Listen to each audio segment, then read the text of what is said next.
যখন কোনো বান্দা সূরা ফাতিহার একটা করে আয়াত বলে আলহামদুলিল্লাহি রাব্বিল আলামিন, সঙ্গে সঙ্গে আল্লাহ জবাব দিয়ে বলেন হামিদানি আবদি, বান্দা তুই আমার প্রশংসা করলি।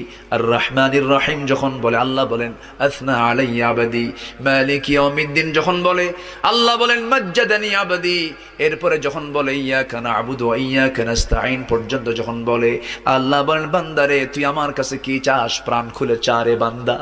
ইহদিনাস সিরাতাল মুস্তাকিম থেকে শুরু করে নিয়া ওয়ালাদ-দাল্লিন পর্যন্ত যখন বান্দা বলে তখন আল্লাহ বলেন বান্দা নামাজের মধ্যে এমন প্রেমের খেলা খেললি বান্দা, তুই যা চাইলি সব আমি আল্লাহ কবুল করলাম।